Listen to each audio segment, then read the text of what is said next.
1860, Tennessee. Slave eliminates master and sets him on fire to cover up her crime.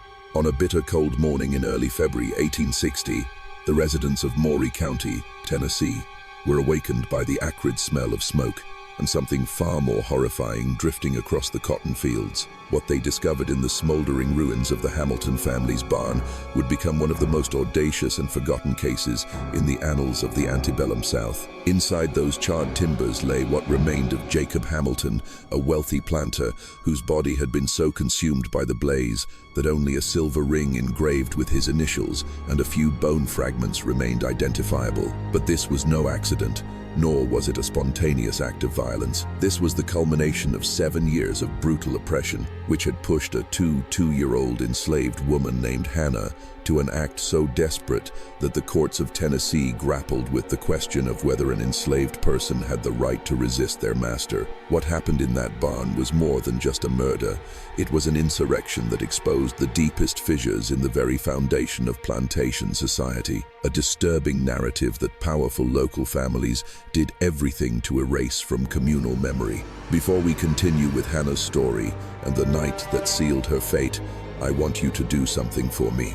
Hit the subscribe button and let me know in the comments which state you're listening from, because this story reveals truths about American history that every corner of this country needs to hear. The events I'm about to recount are reconstructed from forgotten testimonies, personal letters, and obscure court records preserved in the Tennessee archives, though many crucial details are believed to have been deliberately destroyed over time. Maury County in 1860 was a bustling cotton hub where plantations stretched like white oceans, dotted with stately farmhouses and dilapidated slave quarters. This county was a crucial part of Tennessee's Black Belt, a fertile land where the cotton economy had created a wealthy planter aristocracy, complete with the brutal institution of slavery that underpinned their prosperity. Nearly half of the county's population lived in bondage, toiling under the scorching sun in cotton fields and serving in the grand mansions of families who had migrated from North Carolina and Georgia, seeking greater profits from white gold. Jacob Hamilton was exactly the type of man who thrived in this environment. At 55, he owned a vast farm with an imposing 2-story house, numerous outbuildings, and 80 acres of prime cotton land. Neighbors knew him as a harsh widower who had run his farm with an iron fist after his wife's death in 1852. His farm produced enough cotton to sustain a wealthy lifestyle, and he owned 8 enslaved people to ensure maximum profit. What set Hamilton apart from many slave owners was not his wealth, but his reputation for cruelty and absolute control. Other enslaved people would later testify that his farm operated in an atmosphere of fear, that everyone moved with the tense silence of those who understood the price of the slightest mistake. The local Baptist congregation knew him as a generous donor, though no one saw him display compassion outside the church walls. In 1853, Hamilton made a purchase that would seal the fate of both him and a 5-year-old girl whose actions would become a whispered legend within the enslaved community. At an auction in Nashville, he paid $700 for Hannah, described in the bill of sale as a quadroon girl, skilled and with potential for house service. The seller, a trader from Alabama, praised Hannah's sewing skills as a valuable asset.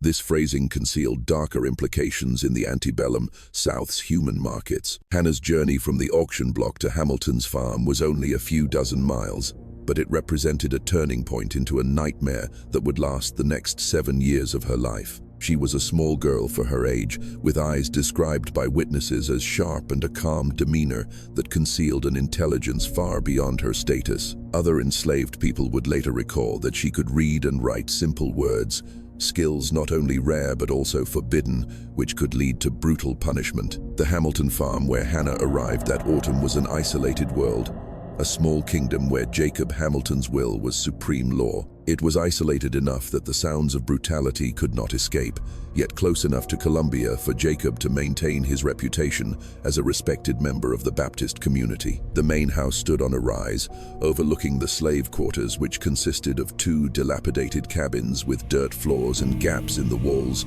for the wind to whistle through. Behind the house was the barn, which would later become the stage for one of the most shocking acts of defiance in Maury County's memory. It was an old but sturdy structure, built of local oak with thick walls that could muffle any sound, and a dark loft where cotton and farm tools were stored. From the moment Hannah set foot on Hamilton's land, other enslaved people later testified that a new heaviness settled over the already oppressive atmosphere of the farm. The other enslaved people, Old Samuel, an older man, Sarah, a middle-aged woman with tired eyes, and her two young sons moved with even more reserve than the usual resignation of those in bondage. When questioned years later during interrogations, a few whispered that Hamilton had warned them to turn a blind eye to how he treated his new property. What none of them could have imagined was that this small 5-year-old girl would eventually become the focus of a legal confrontation, exposing the rotten falsehoods of plantation society, forcing Tennessee's courts to confront questions they had deliberately ignored for generations. Did an enslaved woman have the right to defend her body from her own master? Did property have the right to resist when being destroyed? And what would happen when the absolute power of white men, protected by law, collided with the very moral principles they preached every Sunday? The abuse began almost immediately after Hannah arrived at the Hamilton farm, and it continued with methodical brutality throughout the next 7 years. What we know of those horrifying days comes largely from the testimony Hannah herself would later give. Words so chilling, so defiant, that the entire courtroom fell silent to listen. According to her account, Jacob Hamilton revealed his true nature in the first week, while she was still trying to adjust to her new duties. He said, "I was different," Hannah testified, her voice clear and steady in the silent room. Said my sewing skills would be used in the house, but my body was also his property, and I would have to learn to serve. The pattern was both insidious and cruel. By day, Hamilton was a strict but seemingly fair planter, overseeing work in the cotton fields, conducting business in Columbia, and maintaining the appearance of a devout Baptist. But after nightfall, when the doors of the main house were shut and the other enslaved people forbidden from approaching, he would summon Hannah to the attic. Tangible evidence of this violence appeared not long after.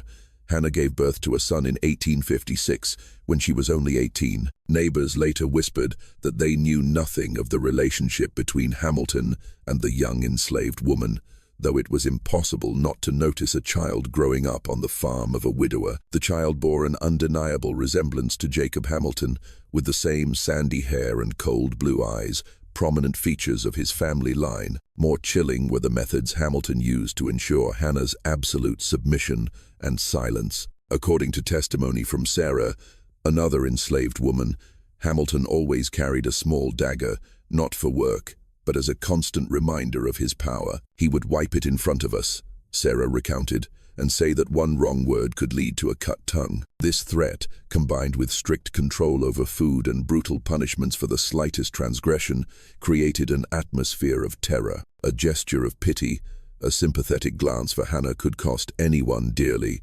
ensuring that she was completely isolated in her suffering. Old Samuel, the oldest enslaved person on the farm, later trembled as he testified that Hamilton had coldly warned him that what I do with the sewing girl is my right. Anyone who pries will be sold to Nashville before sundown. This threat carried a terrible weight in Tennessee, where being sold to large slave markets like Nashville meant almost certain transfer to sugar plantations in Louisiana or salt mines in Alabama, places where the hope of survival was measured in months, not years. The isolation of the Hamilton farm played a key role in concealing these crimes. The main road was just a small path, and the nearest neighbor lived more than a mile away, too far to hear anything but the wind howling through the cotton fields. The layout of the farm seemed to be deliberately designed to ensure absolute privacy. The slave quarters were tucked behind the large barn, obscuring the view from any direction, while the main house stood on a small hill, allowing Jacob Hamilton to observe his entire domain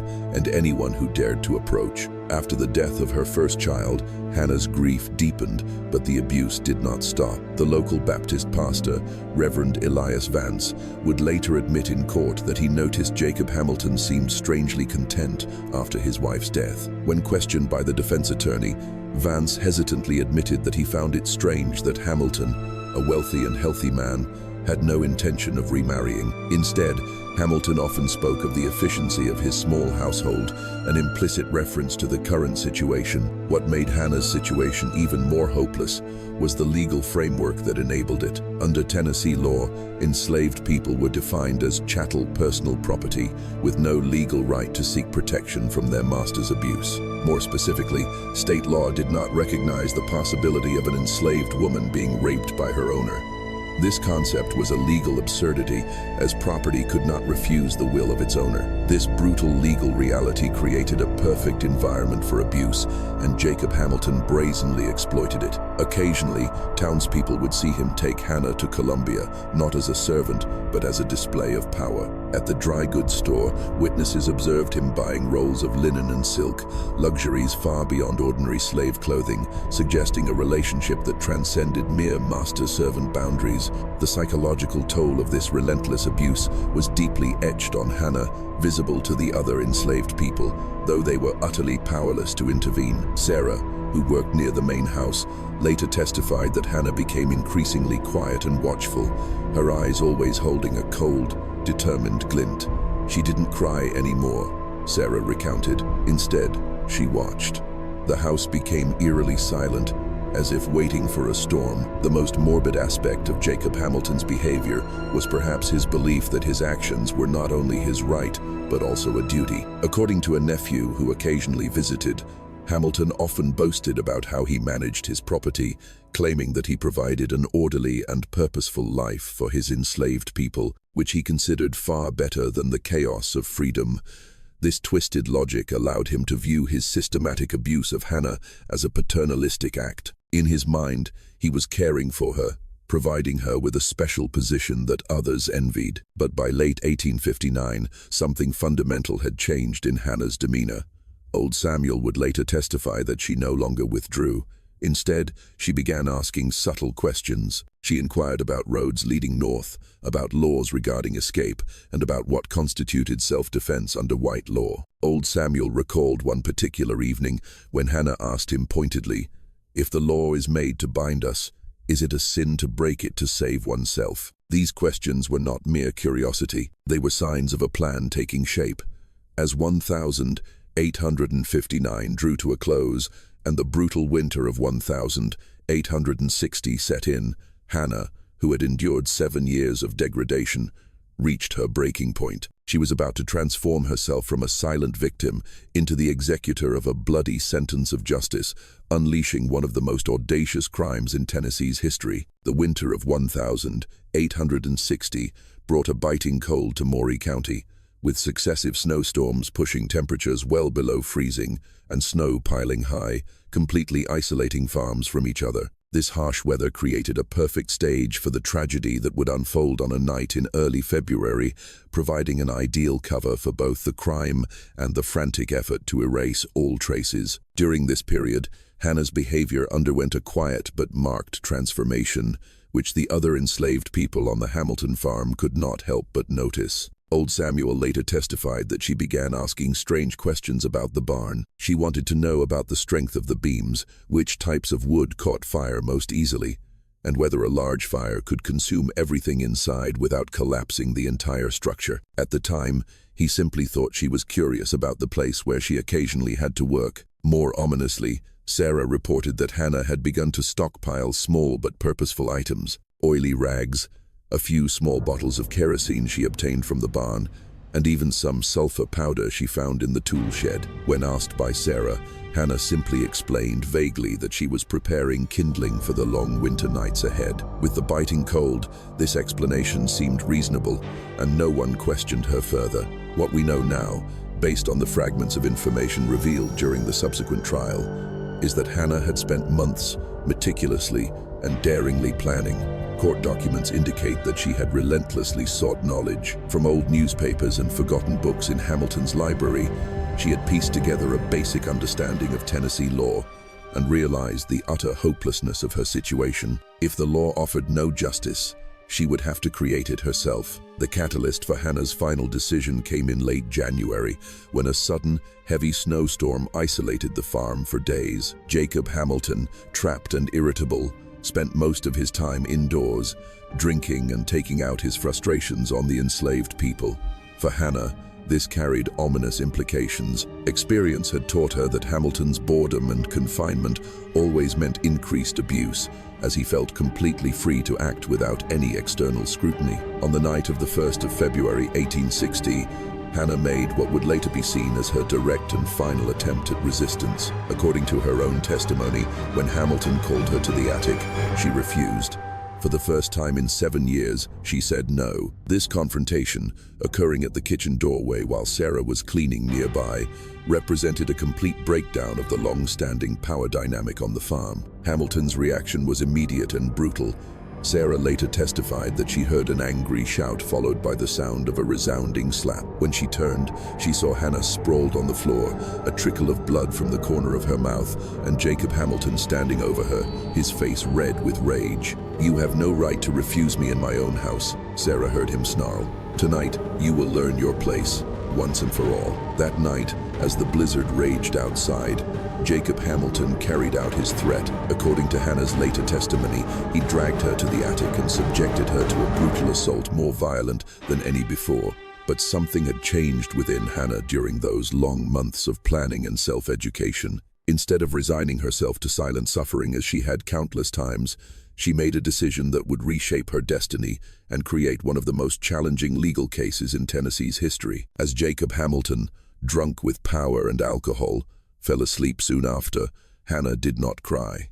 She was taking the final steps for an act of defiance that would shake the foundations of Maury County. The night of the 1st of February, 1860, arrived with a bitter wind howling through the snow-covered cotton fields, creating an atmosphere of absolute isolation that settled over the farm like a shroud. The temperature had plummeted to a record low, cold enough for breath to instantly freeze in the air, and the windows of the main house were covered in a thick layer of ice, completely obscuring the outside world. For Hannah, who had been waiting for this moment, the storm was both a prison and an ally.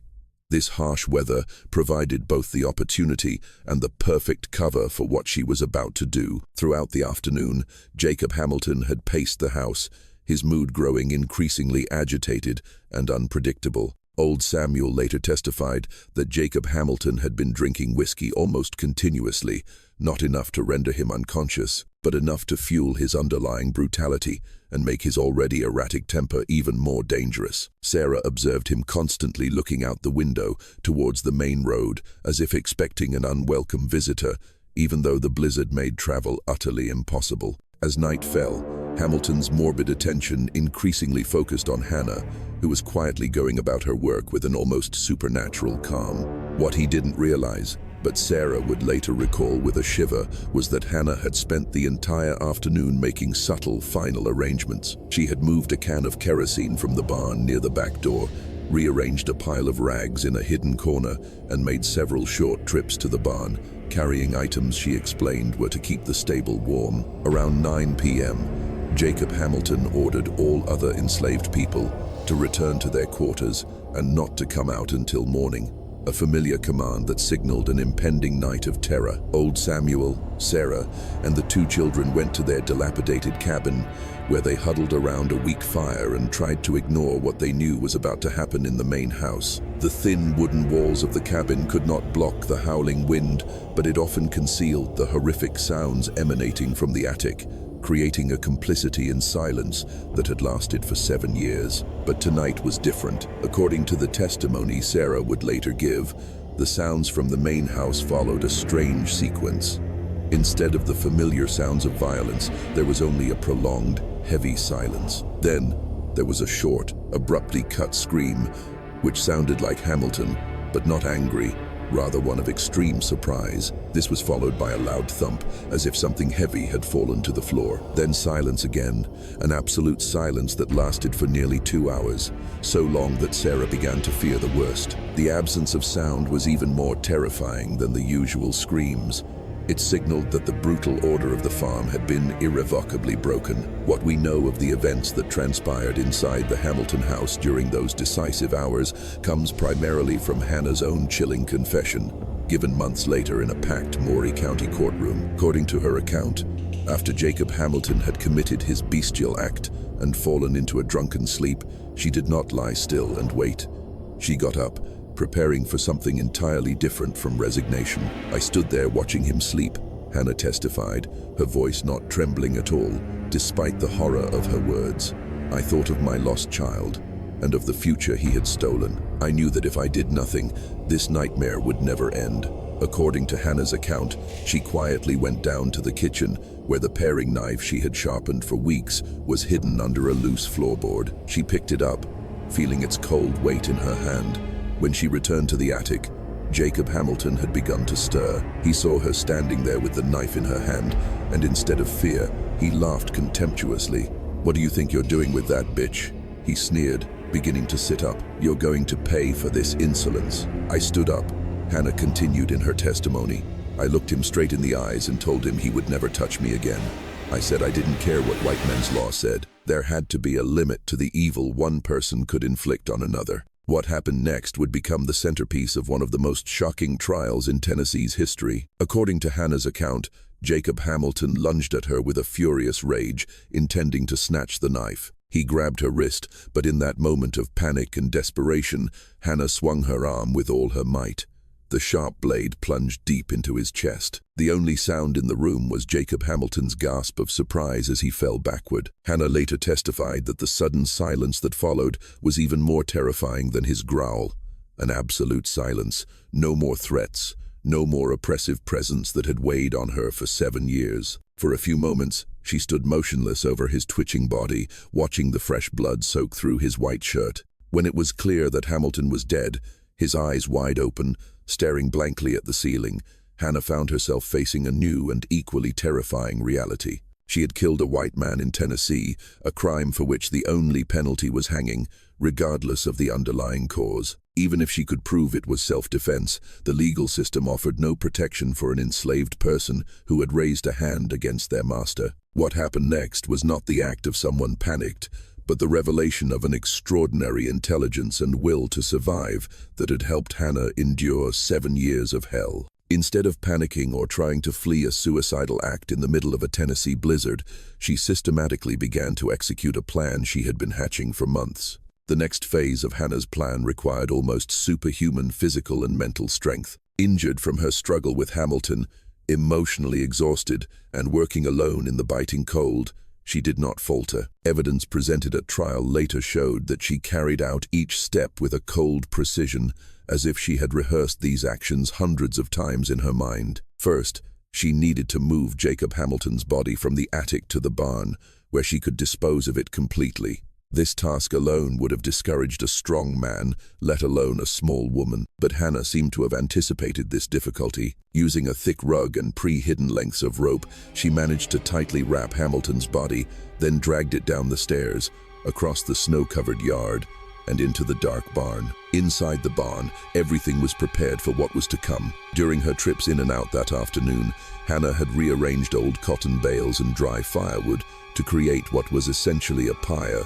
Though she never used that word in her confession, she had also gathered additional flammable materials: kerosene, soaked rags, sulfur powder, and even the rolls of silk fabric Hamilton had bought to show off everything that could burn hot and fast enough to erase all traces. Sarah's testimony was the only eyewitness account of what transpired over the next few hours, though her view was limited from the slave cabin. She reported seeing an odd, flickering light emanating from the cracks of the barn sometime after midnight, much brighter and more intense than the light of a lantern. More terrifying was the smell that began to drift through the air around 3 a.m.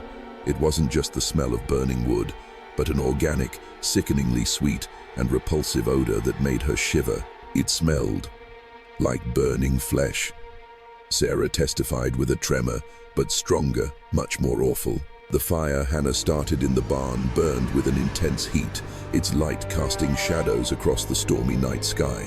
But this was not a chaotic fire. It was deliberately controlled, designed to incinerate the body at its center, while causing only moderate damage to the surrounding structure, enough to create the scene of a careless accident. This calculated destruction indicated an astonishing level of planning, proving that Hannah had carefully studied the destructive power of fire perhaps from the very books she had used to learn about the injustices of Tennessee law. By dawn on the 2nd of February 1860, as the blizzard began to subside, the fire had consumed itself, leaving a scene that looked like the aftermath of a tragic accident. Inside the barn, a section was charred, with half-burned timbers and a thick layer of ash covering the central area where the cotton bales had been stored. To a casual observer, it would seem that an oil lamp had been knocked over, causing a fire that quickly spread through the flammable materials. But Hannah's plan required more than just destroying evidence.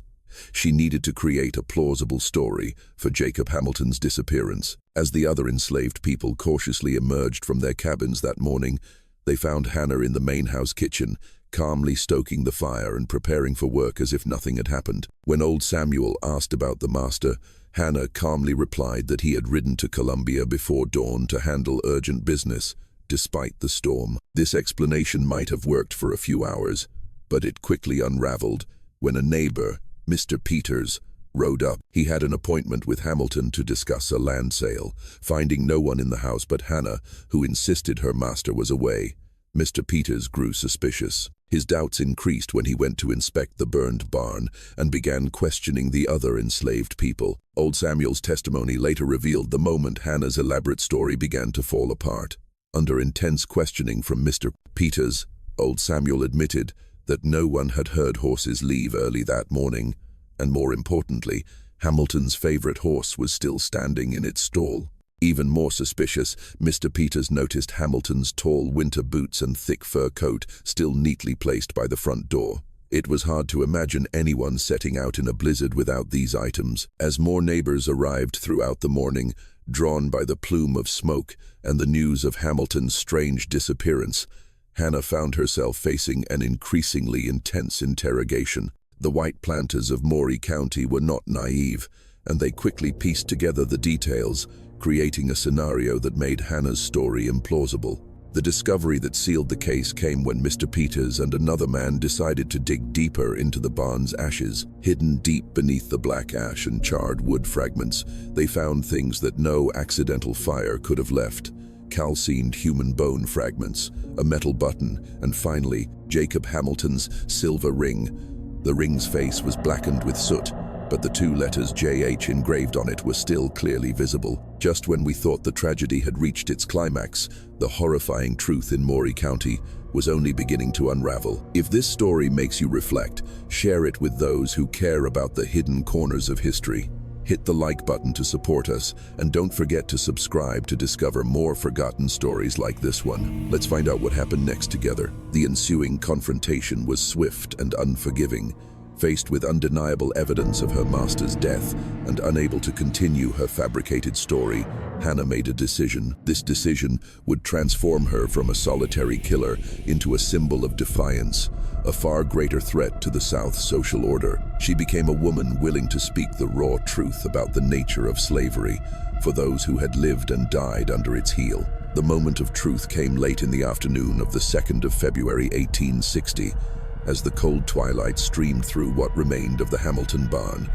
Mr. Peters held up the charred silver ring, its surface tarnished, but the initials JH still clearly discernible. The other men, planters, merchants, pillars of Maury County society, stood in a silent circle, their gazes fixed on the irrefutable evidence of a brutal murder. Hannah, who had been brought to the scene under close guard, showed no fear or collapse as the men expected from a cornered enslaved woman. Instead, according to multiple witnesses, she displayed an almost defiant composure, as if she had been waiting for this moment for a very long time. When directly confronted with the evidence of her crime, Hannah gave an answer that stunned everyone present. Instead of denying guilt or pleading for mercy, she looked each man directly in the eye and spoke words that would forever haunt the conscience of Maury County. "Yes, I killed Jacob Hamilton," she said, her voice clear and steady, echoing in the silence of the twilight. "I killed him because he destroyed my body for 7 years, ever since I was a child. I killed him because he took my child and vowed to continue doing so until the day I died." I killed him because your laws offered me no other way out. The silence that followed this confession was heavier than the winter air. This was an enslaved woman not only admitting to killing her master, but doing so in a language of justice and defiance, striking at the very foundation of Tennessee society. By claiming her actions were in self-defense against abuse, Hannah was asserting her humanity and her right to protection, a concept that the entire Southern legal system was built to deny. Mr. Peters, who would later testify at trial, recounted that his first instinct was to silence Hannah for her audacity, but something in her eyes made him hesitate. This was not the behavior of a criminal caught in the act. This was the demeanor of someone who had made a conscious choice and was prepared to accept all consequences. She looked at us, Mr. Peters testified, as if we were the guilty ones, as if she stood on a higher court, and we ourselves were being judged. The detailed account Hannah provided of Jacob Hamilton's crimes was subsequently devastating in its specificity. She described not only the persistent physical abuse that had taken the life of her only child, but also the psychological torment Hamilton had used to break her will. She spoke of the subtle threats against other enslaved people, of reduced rations or punishments that would fall upon anyone who showed her kindness, of a system designed to isolate her and make all resistance hopeless. What made her confession even more chilling was the precise, almost scientific, way she described the murder itself. She explained how she had observed Hamilton's drinking habits for months, knowing when he was most vulnerable. She detailed how she had prepared the pyre, how she calculated the amount of kerosene and cotton bales needed to create a fire hot and fast enough to completely consume a body, and how she arranged the broken oil lamp to create a perfect accident scene. I spent every night for the past 3 years thinking about how to end this, she told the stunned men. I read his books to learn about fire, about how to make something disappear permanently. I wanted him to pay for what he did to me, to my child. Even more shockingly, she provided details about Jacob Hamilton that only someone in a close and forced relationship could have known. The location of a long scar on his back, his habit of muttering to himself when drunk, the morbid conversations that had taken place behind the closed doors of the attic. She described how he would force her into absolute silence during his assaults, how he would mumble biblical verses about obedience, and even more horrifying, how he had begun talking about educating the other enslaved children on the farm as they grew older. But the most shocking aspect of Hannah's confession was not what she revealed about Jacob Hamilton's brutality. It was her coherent, sharp presentation of the legal philosophy that had driven her actions. In her years of silent self-education, she had somehow grasped fundamental legal principles and used them to challenge the very foundation of Tennessee's slave codes. "If I am property," she told the men surrounding her, her voice steady, "then property cannot commit murder. It can only be damaged or destroyed. But if you intend to hang me for murder, then you must admit I am a human being. And if I am a human being, then I have the right to defend myself from destruction. You cannot both treat me as chattel and hold me accountable as a person." This logic was so sharp and dangerous that, to the Southern social order, it was even more terrifying than the fire that had consumed the barn. Some of the men present reportedly suggested an immediate lynching, rather than allowing these arguments to be heard in a public courtroom. The idea that an enslaved person could use white men's own logic to expose the absurdity of the system that enslaved them was more subversive than an armed rebellion. It revealed that the entire structure of plantation society was built on a deadly contradiction, one that could not withstand the light of reason. The moment that truly shattered the complacency of her captors was when Hannah began to allude to the network of people who had helped her. She spoke of free black people in Colombia who had secretly slipped her old newspaper clippings, of a benevolent bookseller who accidentally left behind damaged books she could read, and most disturbingly, of other enslaved people on neighboring farms who had known of Hamilton's brutality and had chosen to silently shield her. Everyone knew, she concluded, her gaze sweeping across each face, but everyone chose to look away. "Tonight, I have forced you to look at the truth. Reverend Vance knew," she said, referring to the respected Baptist minister. "He saw the faint scars on my neck when I served dinner at his house. Dr. Thompson knew when he treated my dislocated arm last summer and recorded it as a farm accident. Mr. Peter's wife knew too. She saw my desperate eyes every time I accompanied my master to town. They all knew, and they all decided that Jacob Hamilton's reputation was more important than my life. The decision to hold a trial instead of an immediate lynching was ultimately made by Judge Elias Caldwell, who was called to the scene as news of the case spread like wildfire across the county. Caldwell, a North Carolina native and a major slave owner, recognized that Hannah's case raised thorny questions that the legal system could not forever avoid. It was better to address them in the controlled environment of a courtroom rather than letting them fester in the community's conscience. But even as preparations began for what was anticipated to be the most sensational trial in Maury County's history, another layer of mystery began to unfold. During a search of the Hamilton farm, investigators found evidence that Hannah's knowledge and preparation were not solitary. Hidden beneath the floor of her cabin, they found several old books, carefully clipped newspaper articles about slave escapes, and most importantly, a small notebook. In that notebook, in crude but clear handwriting, Hannah had not only recorded her own suffering, she had recorded whispered stories she heard from other enslaved people. The names of brutal slave owners, dates of abuse, and silent tragedies playing out on plantations across Maury County. Some of the most prestigious families were named, creating the terrifying possibility that Hannah's trial could unravel a network of crime and hypocrisy that the local elite had carefully covered up for generations. The question of how a young, isolated, enslaved woman in rural Tennessee acquired the knowledge, courage, and resources to execute such a calculated act of resistance opened up a new investigation, almost as controversial as the murder itself. Who had helped Hannah? How extensive was this support network? And how many other enslaved people in Tennessee might be secretly receiving similar education and inspiration? As Hannah was led to the Maury County Jail to await trial, these questions hung over the community like the acrid smoke from the burned barn. The crime had its culprit, but the ideological and moral challenges it represented were only just beginning to spread. Hannah's trial began in August 1860. In a packed Maury County courthouse, people had flocked from across central Tennessee to witness what a local newspaper called the trial that will define the conscience of our state. The case immediately became a flashpoint of intense controversy, with abolitionist newspapers in the North hailing Hannah as a heroine of resistance, while pro-slavery publications in the South condemned the trial as an outrage, a dangerous precedent that could destroy the entire social order. Judge Elias Caldwell, who presided over the trial, faced complex legal questions never before publicly addressed by Tennessee courts. Did an enslaved person have the right to self-defense against their master?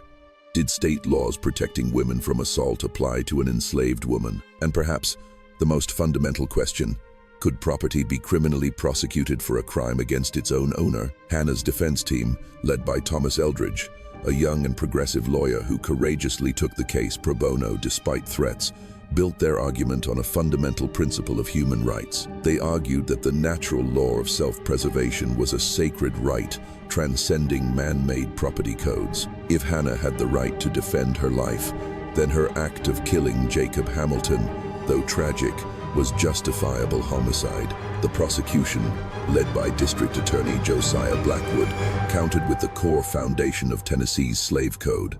Enslaved people were property, not persons before the law. As property, Hannah had no right to refuse or resist her master's will, rendering the concept of self-defense legally meaningless. Furthermore, he argued, allowing an enslaved person to claim self-defense against her master would dismantle the entire institution of slavery by granting enslaved people the right to use violence whenever they felt their master's power was abused. The testimony presented at trial painted a horrifying picture of the reality of life on plantations, a truth that many white Tennesseans had deliberately ignored. Sarah and Old Samuel, along with other witnesses, provided emotional accounts of the systematic brutality Hannah had endured, describing a level of both physical and psychological violence that silenced the entire courtroom. More importantly, the trial revealed the silent support network that had fueled Hannah's resistance. It was a fragile alliance of enslaved people, free blacks in Columbia, and a few white people of conscience who had secretly provided her with books, information, and most importantly, hope. This network, though small, was incredibly significant. Testimony showed that Hannah had learned about the Underground Railroad through her free friends, but she had not chosen the path of escape. Instead, she had used her acquired knowledge to learn about the outside world and about the very legal system that bound her. The decision to fight back with violence instead of fleeing, her lawyer argued, was a direct result of her understanding. She knew that escaping alone would solve nothing. It would only leave a community more vulnerable to the wrath of those like Hamilton. She chose to stay and fight. The most shocking testimony for the prosecution came from Dr. Thompson, the town doctor who had treated Hannah multiple times over the years. Despite facing heavy community pressure, his conscience would not allow him to remain silent. Under oath, Dr. Thompson admitted that he had documented numerous instances of injuries inconsistent with farm work in Hannah's records. His medical files, presented as evidence, included descriptions of bruises, hairline fractures, and other signs of brutal physical abuse, some dating back to when Hannah was only 16. "I knew what I saw," Dr. Thompson testified, his voice dropping in the silence of the courtroom, "but I also knew that our laws had no place for the truth of an enslaved person. Speaking out would only destroy my career and save no one. There was no law protecting an enslaved woman from her master." Even more shocking was the testimony of a free black woman named Esther, a laundress in Colombia, who had secretly maintained contact with Hannah. Esther revealed that she had quietly documented stories of abuse she heard from other enslaved women for nearly a decade, creating a painful indictment that implicated many of Maury County's most prominent families. Hannah was not an isolated case, Esther stated emphatically. She was just the first one who had nothing left to lose. Every enslaved woman I knew lived in that fear. They knew their bodies, their lives, were not truly their own. Esther's testimony opened a crack in the wall of silence, sending shockwaves throughout Tennessee society. The defense also presented evidence through letters found in Hamilton's trunk, showing that he was part of a group of planters who regularly exchanged enslaved women for personal purposes, especially when their wives were away. The prosecution's argument began to falter as they attempted to claim that Hannah's actions were due to her rebellious nature rather than self-defense. This argument backfired by inadvertently acknowledging the existence of a prolonged, forced relationship between Hamilton and Hannah, which undermined their own core contention that an enslaved person could not be a victim. As the trial progressed, it moved beyond the scope of a simple murder case. Journalists from Nashville and even Memphis flocked to it, turning Hannah's story into a hot topic across the state. Abolitionist activists began to spread her story as a testament to the brutality of the institution, while pro-slavery politicians condemned the trial as a direct attack on property rights and the Southern way of life. The jury's deliberation lasted 2 days, an unusually long period that indicated the internal conflict they faced with the complex legal and moral questions. When they finally returned to the courtroom, the tension was palpable. Everyone in the packed courtroom understood that this verdict would resonate far beyond the fate of a single enslaved woman. The foreman, an elderly planter named Samuel Carter, stood up, his face showing clear signs of exhaustion and conflict. "We find," he said, his voice hoarse, "the defendant, Hannah, guilty of murder."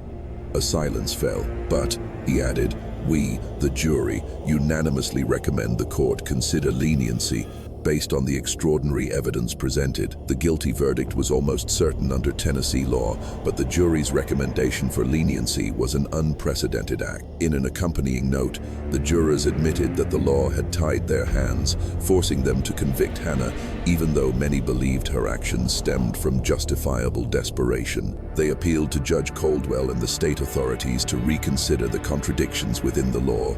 Contradictions that had pushed them into an intractable moral dilemma. Judge Caldwell, in delivering his sentence, made one of the most memorable judicial statements in pre-Civil War Tennessee history. Although required by law to sentence Hannah to death, he used his authority to condemn the very system that had created this tragedy. "This court has been compelled to follow laws that consider a human being as property," Caldwell said, his voice echoing in absolute silence, while at the same time trying that very human being as a fully responsible subject when she acted to defend her humanity from being trampled upon. "This contradiction," he continued, "lies at the rotten heart of our legal system.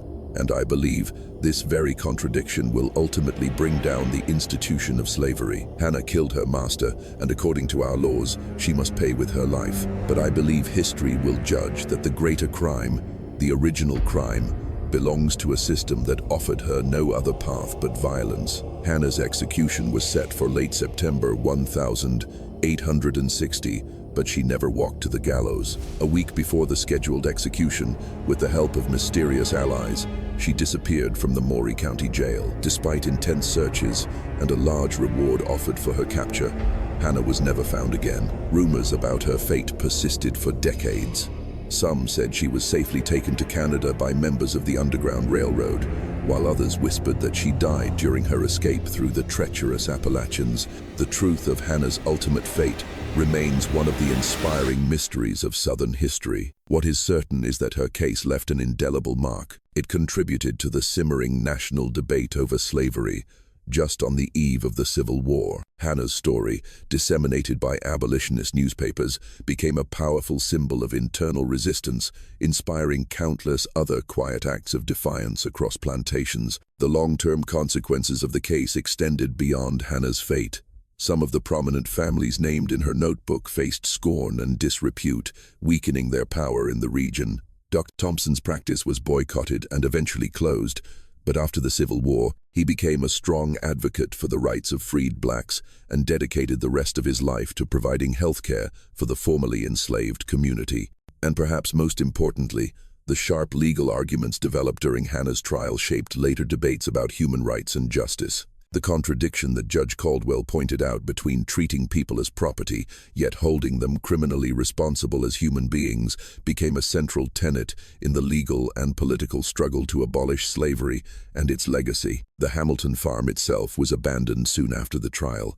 No one wanted to buy land so steeped in tragedy and infamy. The burned barn was never rebuilt, and locals say the property remains haunted by the memory of the fire of justice and defiance that took place there. By the years after the Civil War, the entire farm had been reclaimed by nature, leaving only the stone foundations of the main house, a silent monument marking the place where one woman's desperate uprising shook the foundations of plantation society. This story shows us that even in the most oppressive and brutal systems, human dignity and will to survive will find a way to emerge, often at an unimaginable cost. Hannah's story forces us to confront painful truths about American history while honoring the extraordinary courage of those who dared to stand up against injustice when the law did not protect them, but was, in fact, their chains. What do you think of this story? Do you believe Hannah's actions were justified given the circumstances she faced? Leave your comments below and let me know your thoughts. If you found this story compelling and want to explore more forgotten chapters of American history, subscribe to our channel, hit the notification bell, and share this video with anyone who appreciates the complex truths of the past. These stories need to be told, and together we can ensure they are never buried. I'll see you in the next video, where we'll turn another page of history they tried to erase.